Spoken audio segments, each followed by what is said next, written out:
जीवन का सत्य और मृत्यु का भय, एक बुद्ध कथा। क्या आप कभी सोचते हैं कि जीवन में सच्चा सुख क्या है? क्या आप कभी सोचते हैं कि मृत्यु से कैसे निडर होकर जीना चाहिए? आज मैं आपको एक ऐसी कहानी सुनाने जा रहा हूँ जो आपको इन प्रश्नों का उत्तर देगी। आइए कहानी शुरू करते हैं। इससे पहले कि आप इस कहानी में खो जाइए, अभी इस चैनल को सब्सक्राइब कर लें। एक बार की बात है, एक नौजवान युवक बुद्ध के पास आता है और उनसे कहता है कि हे बुद्ध, क्या आप मेरे एक सवाल का जवाब देंगे? बुद्ध ने मुस्कुराते हुए कहा कि पूछो, क्या पूछना है। इसके बाद उस युवक ने कहा कि हे बुद्ध, मेरी उम्र अभी बहुत ज्यादा नहीं है, लेकिन मैं बहुत परेशान रहता हूँ, बहुत दुखी रहता हूँ। मैं आपसे ये जानना चाहता हूँ कि मेरे जीवन में अभी से इतने दुख हैं तो मेरी जिंदगी तो अभी बहुत बाकी है। क्या मेरे जीवन में दुख बढ़ते ही रहेंगे? क्या इन दुखों से छुटकारा पाने का कोई रास्ता नहीं है?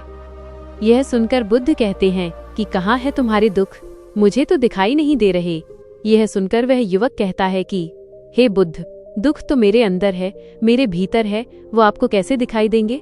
यह सुनकर बुद्ध उस युवक से पूछते हैं कि क्या तुम्हें अपने दुख दिखाई देते हैं? वो युवक कहता है कि हाँ बुद्ध, मैं अपने दुखों को भली भांति देख रहा हूँ। तब बुद्ध ने पूछा कि दुखों का मूल क्या है? बुद्ध में और उस युवक में चर्चा चल ही रही होती है कि तभी एक भिक्षु दौड़कर वहां पर आता है। वह भिक्षु तथागत बुद्ध के कान में कुछ कहता है। इसके बाद बुद्ध उस युवक से कहते हैं कि चलो, आज मैं तुम्हें जीवन का सत्य दिखाने के लिए एक जगह पर लेकर चलता हूँ। वहां पर तुम्हें कुछ भी नहीं बोलना है, चुपचाप सारी बातें सुनते रहना है। इसके बाद तुम्हें अपने सारे प्रश्नों के उत्तर खुद ही मिल जाएंगे। ये कहकर वो युवक गौतम बुद्ध के पीछे पीछे चलने लगता है। कुछ दूर चलने के बाद गौतम बुद्ध एक घर में प्रवेश करते हैं। घर में प्रवेश करने के बाद वो युवक और तथागत बुद्ध देखते हैं कि वहां पर बहुत सारे लोग खड़े हैं और बीच में चारपाई पर एक वृद्ध आदमी लेटा हुआ है। बुद्ध को देखते ही सभी लोगों ने उनके लिए रास्ता बनाया और बुद्ध उस आदमी के पास उसकी चारपाई पर जाकर बैठ जाते हैं। वो युवक भी पास में ही बैठ जाता है। इसके बाद वृद्ध आदमी, जो चारपाई पर लेटा हुआ था, कहना शुरू करता है कि हे बुद्ध, मैं नहीं जानता कि मेरे जीवन में कितनी सांसें और बची हैं। पता नहीं किस वक्त मुझे भगवान के घर से बुलावा आ जाए। मैं मरने से पहले अपने कुछ सवालों के जवाब आपसे जानना चाहता हूँ। मुझे पता है कि उन सवालों के जवाब आप ही मुझे दे सकते हैं, इसीलिए मैंने आपको यहाँ पर बुलाया है। इसके बाद उस वृद्ध आदमी ने कहना शुरू किया कि हे बुद्ध, अपने आखिरी वक्त में मुझे अपने बचपन के दिन बहुत याद आ रहे हैं। मैं अपने बचपन के दिनों को याद करता हूँ और सोचता हूँ कि वो भी क्या दिन थे। न कुछ पाने की फिक्र, न कुछ खोने का गम। बचपन के उन दिनों को याद करके मेरी आंखों में आंसू आ जाते हैं। मुझे लगता है कि कितनी आज़ादी थी उस समय, मेरा मन कितना खुला हुआ था। मन में कुछ भी पाने की इच्छा नहीं थी। जिस भी खेल में लग जाते थे उसी खेल में पूरे दिन लगे रहते थे। लेकिन कुछ समय बाद जैसे जैसे मैं बड़ा होने लगा, वैसे वैसे लोग मुझे जिंदगी की दौड़ में आगे निकलने के लिए कहने लगे। मेरे पिता अक्सर मुझसे कहा करते थे कि तुम पढ़ाई में अपने भाई जैसे क्यों नहीं हो, तुम दूसरे लोगों से पीछे क्यों रहते हो। ये सब सुनकर मेरा मन बहुत बेचैन रहने लगा। लोग मुझे बहुत ताने मारते थे क्योंकि ना तो मैं खेल में अच्छा था और ना ही पढ़ाई में अच्छा था। सब लोग मुझे किसी और की तरह बनने के लिए कहते थे और उन तानों से तंग आकर मैंने जीवन में कुछ हासिल करने का निश्चय किया। मैंने अपने आप से वादा किया कि मैं भी अपने भाई की तरह कामयाब इंसान बनूंगा और इसके लिए मैं दिन रात मेहनत करने में लग गया। शुरुआत में बहुत मुश्किलें आईं, बहुत निराशा हाथ लगी, लेकिन मैंने हार नहीं मानी और मैंने खुद अपना व्यापार खड़ा कर लिया। उसके बाद मुझे कुछ पाने का एहसास हुआ। मुझे बहुत खुशी हुई क्योंकि जो लोग मुझे ताने देते थे वही लोग अब मेरे आगे पीछे घूमने लगे थे। कुछ वक्त बाद एक रईस बेटी के साथ मेरी शादी हो गई और उसके बाद मुझे लग रहा था जैसे मेरा जीवन स्वर्ग बन गया हो। कुछ साल बाद मुझे 2 बेटे प्राप्त हुए। दोनों बहुत ही सुंदर और हर्षित थे। अब मेरा मन मेरे बच्चों के लिए कुछ करने को उत्सुक हो गया। मैं और भी ज्यादा धन कमाने में लग गया और जल्द ही मैं अपने नगर का सबसे बड़ा व्यापारी बन गया। सब कुछ अच्छा चल रहा था, लेकिन अनहोनी को कौन टाल सकता है।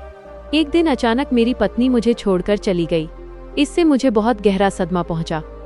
मैं कई दिनों तक अपने घर से बाहर नहीं निकला। मेरे बेटे मुझे हिम्मत देते थे कि पिताजी, माताजी तो नहीं रही और जो हो चुका वो वापस नहीं आ सकता, लेकिन हम दोनों भाई आपका हमेशा साथ देंगे, आपकी हमेशा सेवा करेंगे, आपको किसी बात की कोई चिंता करने की आवश्यकता नहीं है। और धीरे धीरे मैंने भी अपने मन को समझा लिया कि अब तो मुझे अपनी प्रिय पत्नी के बिना ही जीना पड़ेगा। इसीलिए मैंने अपना मन अपने बेटों के साथ जोड़ लिया। उनकी खुशी में ही मुझे खुशी होती थी, उनके दुख में ही मुझे दुख होता था। इसके बाद वृद्ध ने कहा, हे बुद्ध, जीवन चक्र में अक्सर मुझे महसूस होता था कि आखिर जीवन क्या है, जीवन को उसकी गहराइयों में कैसे जाना जाए, ये कैसे जाना जाए कि मैं कौन हूँ और मैं इस दुनिया में क्या करने के लिए आया हूँ। ऐसे तमाम सवाल मेरे मन में उठते रहते थे और मुझे आपके बारे में भी पता चला कि बुद्ध ऐसी ध्यान की प्रणालियां बताते हैं जिससे जीवन का मतलब समझा जा सकता है। लेकिन मैं हमेशा सोचता रहता था कि पहले मैं अपने जीवन से दुखों और परेशानियों को दूर कर देता हूँ, उसके बाद ध्यान में मैं अपना पूरा मन लगाऊंगा। और यही सोच सोच कर मैं कभी ध्यान नहीं कर पाता था। धीरे धीरे वक्त बीतता रहा और आखिर में उम्र ढलने के बाद मैं बीमार पड़ गया। वैसे मेरे जीवन में कोई कमी नहीं रही, मेरे बेटों ने मेरा अच्छा साथ दिया, मैंने जीवन में बहुत कुछ हासिल भी किया। लेकिन अब मैं अपने जीवन में अगर पीछे मुड़कर देखता हूँ तो मुझे एहसास होता है कि मेरे बचपन के दिन ही सबसे प्यारे दिन थे। तब उस आदमी ने बुद्ध से पूछा, मैं चंद मिनट का मेहमान हूँ, ये मैं जानता हूँ, लेकिन क्या कुछ ऐसा सूत्र मुझे बता सकते हैं जिससे कि मैं सुकून से मर सकूं? मेरे मन के सारे सवाल जवाब शांत हो जाएं और मैं जीवन का असली मतलब समझकर मर सकूं। यह सुनकर बुद्ध ने कहा कि हर इंसान को बचपन के दिन प्रिय क्यों होते हैं, क्योंकि उस समय उसे कोई भी चिंता नहीं रहती, वह आजाद होता है, उसके मन में कोई लालसा नहीं होती, जिस काम में भी लग जाता है उसी में मग्न हो जाता है।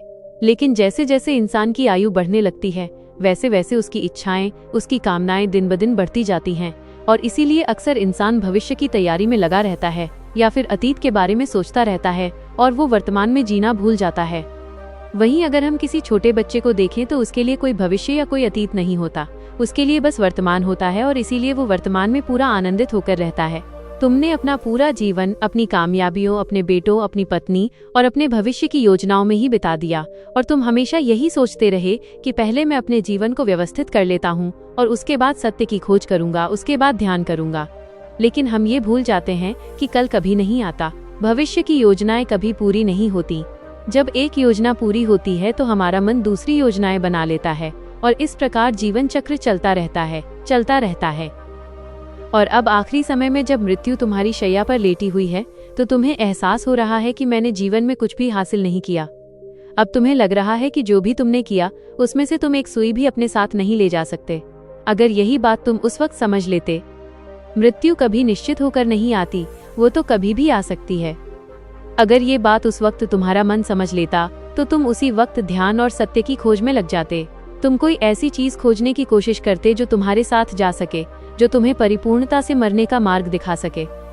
उस वृद्ध आदमी ने हाथ जोड़कर बुद्ध से कहा कि बुद्ध, ये तो मैं जानता हूँ कि मुझसे गलतियां हुई हैं, मैंने अपने जीवन को सार्थक रूप से जिया ही नहीं और इस बात का मुझे बहुत गहरे में एहसास हो चुका है। लेकिन मैं आपसे फिर से वही सूत्र जानना चाहता हूँ कि क्या मैं अभी परिपूर्णता के साथ नहीं मर सकता? क्या मुझे अभी सत्य की कोई झलक नहीं मिल सकती? यह सुनकर बुद्ध ने उस आदमी का सिर सहलाते हुए कहा कि अब तो एक ही सूत्र समझने लायक रह जाता है और वो सूत्र यह है कि तुमने जीवन में जो कुछ भी पाया या जो कुछ भी खोया वो सब यहीं पर छोड़कर चले जाओ, उसे अपने मन के साथ जोड़कर मत ले जाओ। अपने मन में ये भाव पैदा करो कि तुमने अपने जीवन से बहुत कुछ सीख लिया और वास्तविकता में तुमने अपने जीवन में बहुत प्रगति की है, क्योंकि तुमने ये जान लिया है कि जीवन में कुछ भी सार्थक नहीं है और ये जानना भी बहुत बड़ी उपलब्धि होती है। लोग जीवन भर जीते जीते मर जाते हैं लेकिन उन्हें जीवन की निरर्थकता का कोई पता नहीं चलता। इसलिए अभी अपने मन से सारे सवाल गिरा दो और ये भाव पैदा करो कि जीवन में जो कुछ जानने जैसा था वो मैंने जान लिया है और अब जीवन में कुछ भी जानने जैसा नहीं बचा है। जब तुम इस भाव, इस बोध से भर जाओगे तो तुम बिल्कुल खाली होकर मृत्यु को प्राप्त हो जाओगे और वास्तविकता में यही मरने की कला होती है। हमने जीवन में जो कुछ भी पाया, जो कुछ भी खोया वो इसी दुनिया का था और वो यहीं पर रह जाएगा, हमारे साथ कुछ भी नहीं जाएगा। हम खाली जाएंगे, हम बिल्कुल खाली जाएंगे। और जो लोग अपने मन से बिल्कुल खाली होकर जाते हैं वास्तव में उनके अंदर ज्ञान का दीप जल जाता है और वो आगे चलकर दूसरे जन्मों में उस निर्वाण की स्थिति को प्राप्त कर सकते हैं। लेकिन उससे पहले तुम्हें इस जीवन की निरर्थकता को समझना होगा। यहाँ पर कुछ भी पाना या कुछ भी खोना कोई मायने नहीं रखता। इसके बाद वृद्ध ने कोई सवाल नहीं पूछा और वो मुस्कुराते हुए मृत्यु को प्राप्त हो गया। इसके बाद बुद्ध ने उस नौजवान युवक से पूछा कि क्या तुम्हें अपने सवालों के जवाब मिले, और मिले तो तुम्हें क्या जवाब मिले, सभी को बताओ। उस युवक ने कहा कि हे बुद्ध, मुझे अपने सवालों के जवाब मिल गए हैं। वृद्ध आदमी के जीवन चक्र से मैं समझ गया हूँ कि जीवन में कुछ भी पाने जैसा नहीं होता, सुख हो या दुख हो, सब कुछ यहीं पीछे रह जाता है। और अगर हम इसी चक्कर में फंसे रह जाएंगे तो हम सत्य को कभी नहीं जान पाएंगे। इसीलिए जीवन में सुख और दुख तो चलते ही रहेंगे, इसके साथ साथ चलते हुए ही हमें सत्य की खोज करनी पड़ेगी। लेकिन बुद्ध, मेरे मन में अब भी एक सवाल बाकी है जिसका जवाब जानना सबके लिए बहुत ज्यादा जरूरी है। मेरा सवाल है कि मैं ध्यान की यात्रा करने के लिए बहुत प्रेरित हुआ हूँ, लेकिन मुझे कोई मार्ग नहीं पता। ध्यान कैसे किया जाता है? बुद्ध ने कहा, ध्यान की सभी प्रक्रियाएं तुम्हें होश में लाने के लिए ही बनी हैं, तुम्हें वर्तमान में लाने के लिए बनी हैं। अगर तुम किसी भी काम को पूरी उपस्थिति के साथ, पूरे एकाग्र भाव से अपने आप को पूरा इकट्ठा करके कर सकते हो तो तुम ध्यान में ही होते हो। लेकिन हमारा ध्यान इधर उधर भटकता रहता है। अपना काम करते करते वर्तमान में रहने के लिए मैं तुम्हें एक छोटी सी विधि बताता हूँ, जिसके जरिए तुम अपना काम भी कर सकते हो और ध्यान को भी समझ सकते हो। जब भी तुम चलते फिरते हो, उठते बैठते हो, सिर्फ अपनी सांसों पर ध्यान लगाना शुरू करो। सांस किस नाक से आ रही है, किस नाक से जा रही है, नाक के कौन से कोने से टकरा रही है, सिर्फ तुम उसके साक्षी भर हो जाओ, सिर्फ उसको देखते रहो। कुछ भी काम कर रहे हो, चल रहे हो, खाना खा रहे हो, सिर्फ अपनी सांस पर ध्यान लगाओ। और ये करते वक्त तुम्हें महसूस होगा कि तुम्हारा दिमाग, तुम्हारे विचार तुम्हें इधर उधर ले जाते हैं। लेकिन थोड़ी देर बाद तुम्हें फिर से होश आएगा कि तुम्हें अपनी सांसों पर ध्यान लगाना है और तुम्हारा ध्यान फिर से सांसों पर ऑटोमेटिक जाएगा। और धीरे धीरे जब तुम अपने विचारों को देखने लगोगे तो तुम पाओगे कि विचार विलीन होने लगे हैं। तुम्हारे अंदर बस एक खाली मैदान बचा हुआ है, सारे सवाल जवाब विलीन हो चुके हैं। इसके बाद बुद्ध ने कहा कि सांसें जो होती हैं वो वर्तमान में चलती हैं, ना ही वह भविष्य में चलती हैं, ना ही अतीत में चलती हैं।